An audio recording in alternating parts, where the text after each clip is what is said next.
Bonjour à toutes et à tous et bienvenue dans les Tribunes du Sport, le tout nouveau podcast de la FFEPGV, la Fédération Française d'Éducation Physique et de Gymnastique Volontaire, les Tribunes du Sport, un espace de réflexion et d'échange autour du sport santé.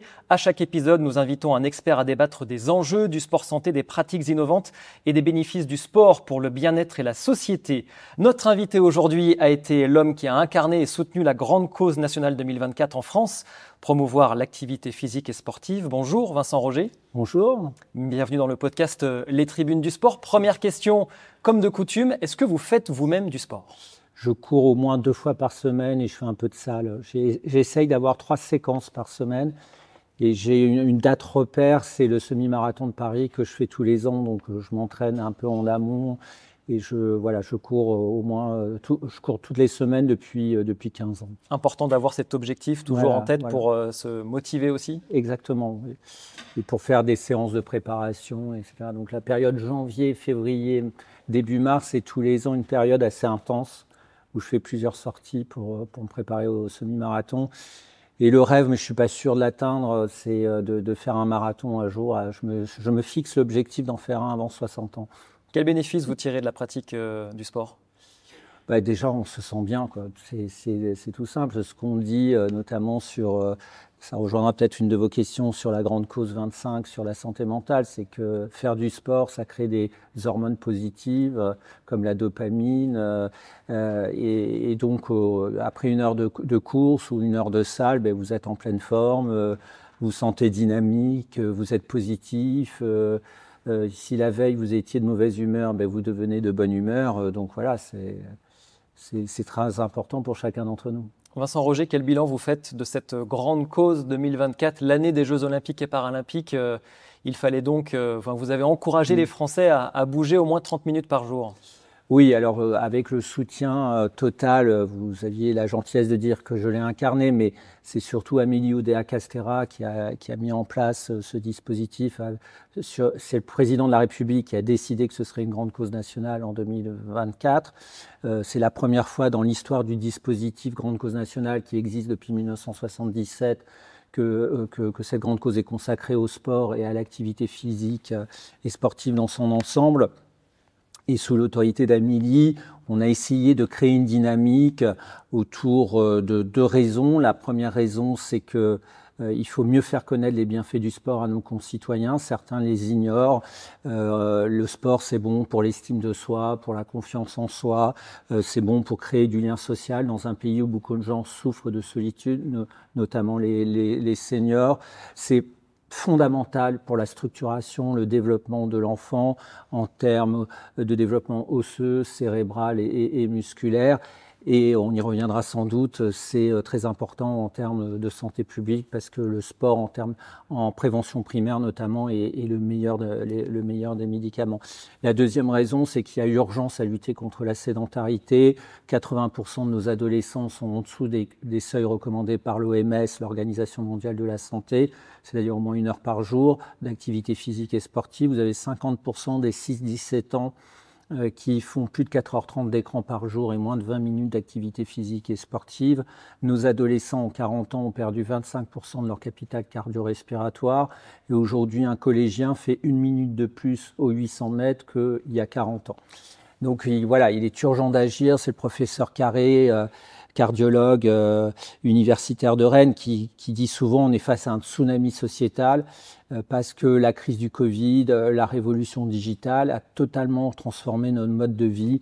Aujourd'hui, vous n'allez plus faire vos courses, vous cliquez, vous n'allez plus au cinéma, vous regardez sur les plateformes, vous allez moins au travail parce que vous pouvez télétravailler. Tout ça, c'est très sympathique, il n'est pas question de le remettre en cause, mais il faut donc interpeller nos concitoyens sur la nécessité absolue de bouger tous les jours. Est-ce que c'est si facile que ça, de bouger 30 minutes par jour ?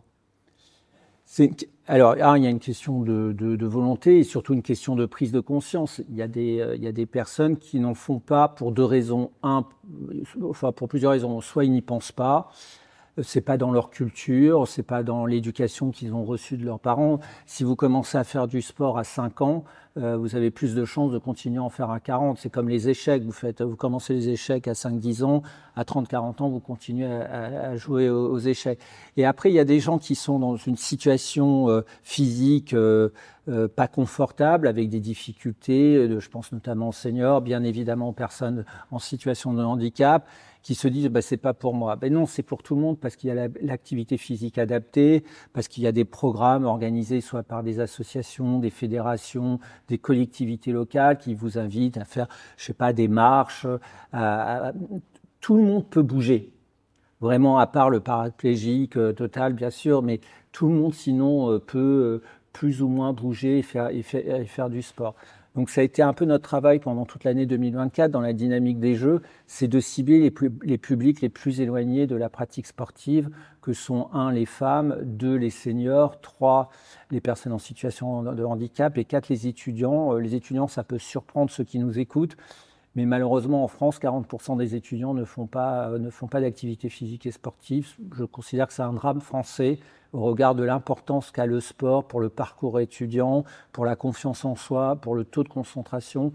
Il est d'ailleurs prouvé que des élèves ou des étudiants qui ont une activité physique et sportive régulière ont un meilleur taux de concentration, donc de meilleurs résultats. Dans les chiffres du baromètre Sport Santé 2025, on a pu découvrir que 16% des Français qui ont vu les Jeux Olympiques et Paralympiques se sont ensuite mis au sport, que 71% des Français pratiquent une activité sportive. C'est le plus haut chiffre hors Covid. Est-ce que ça veut dire qu'il y a quand même un effet Jeux Olympiques ? Oui, il est total. D'ailleurs, dans votre même baromètre, on note que la durée moyenne de pratique sportive dans la semaine et pour ceux qui font du sport, pour les 71% que vous évoquiez, est de 4h40, alors qu'elle c'était que 2 heures en 2017. Et il se trouve que c'est en 2017 qu'on a obtenu les Jeux et qu'il y a eu une mobilisation générale pour inviter les Français à faire plus d'activités physiques et sportives autour, bien sûr, de la candidature de Paris 2024, autour de l'héritage immatériel de Paris 2024. L'histoire des 30 minutes, ça vient de Paris 2024. Ça vient même de Marie Barzac, qui, à l'époque, avant d'être ministre aujourd'hui, était directrice de l'héritage à Paris 2024.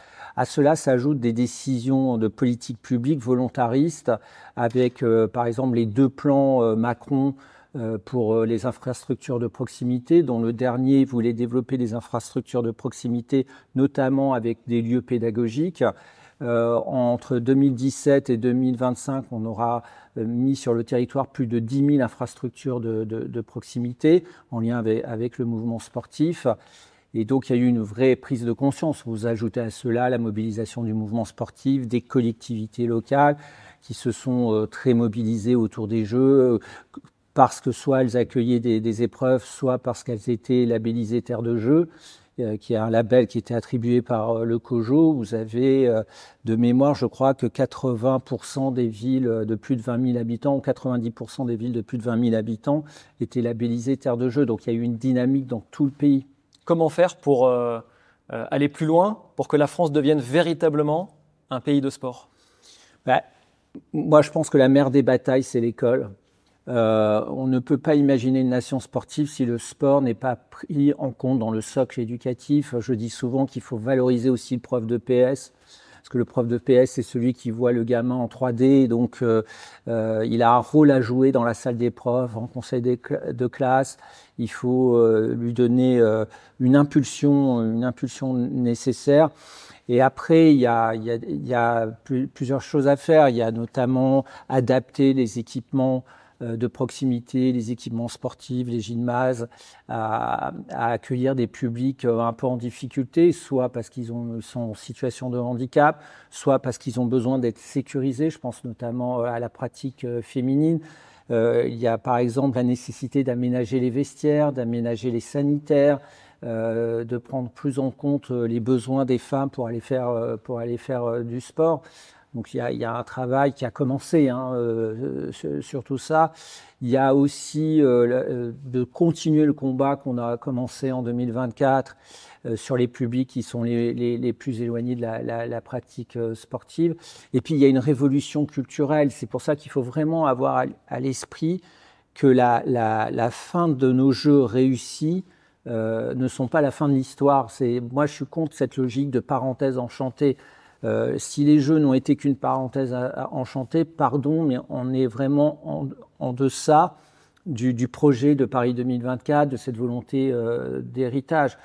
Ces Jeux réussis, c'est le début de l'aventure, si j'ose dire, c'est le début d'une révolution culturelle pour changer la place du sport dans notre société, pour mettre fin à cet héritage cartésien très prégnant qui oppose le corps et l'esprit depuis des siècles dans notre société, et notamment au sein de l'éducation, dans les universités, où le sport est un peu le dernier à passer, n'est pas la première des priorités, etc. Donc il y a bien sûr un juste milieu à trouver. Donc voilà, c'est aussi un combat intellectuel, cette affaire. Quelle place on veut pour le sport dans notre société au regard des sociétés anglo-saxonnes, au regard des sociétés scandinaves? Mais quand on voit la part du budget de l'État consacré au sport, on s'interroge justement sur l'héritage que notre gouvernement et notre pouvoir public en France veut donner au sport. Si je peux me permettre, ça ne date pas de ce gouvernement, parce que même s'il y a une petite baisse au final, parce qu'au moment où on enregistre ce podcast, on est en plein des discussions budgétaires, mais à la fin des fins, on va atterrir sur quelque chose d'acceptable pour tous. Le fait que ça fait 0,20% du budget de la nation, ça fait des années, voire il y a des années où c'était plutôt 0,15, etc. Donc c'est là aussi, c'est deux choses. C'est un, qu'il n'y a pas eu peut-être cette prise de conscience qu'il faut accorder plus de moyens au sport. Mais deuxièmement, c'est pas au ministère des Sports de tout payer. Je pense que les problématiques de sport à l'école, c'est déjà le cas. L'éducation nationale met plusieurs milliards sur la table pour financer le sport scolaire et le sport universitaire. Mais c'est pas à l'État aussi de tout payer. Il faut trouver de nouveaux modes de financement, notamment autour le développement de la filière économique du sport, des partenariats publics-privés. Le rôle de l'ANS doit être renforcé pour attirer des partenaires. C'est ce qu'on a fait en lien avec l'ANS durant la Grande Cause. On a obtenu, par exemple, sur le budget de la Grande Cause, 2 millions d'euros qui ont été des dons de grandes entreprises, à commencer par le Crédit Mutuel, qui a été notre premier partenaire. Donc on voit bien qu'il y a des entreprises, et les entreprises sponsors des Jeux aussi ont envie de s'investir sur le long terme sur le sport. D'ailleurs, ils sont vraiment dans une logique de comprendre quel héritage on écrit collectivement pour aller encore plus loin et s'investir dans le sport. En quoi les Jeux Olympiques d'hiver, Vincent Roger, qui auront lieu dans les Alpes françaises en 2030, en quoi cet événement peut servir d'horizon justement pour la pratique du sport en France ?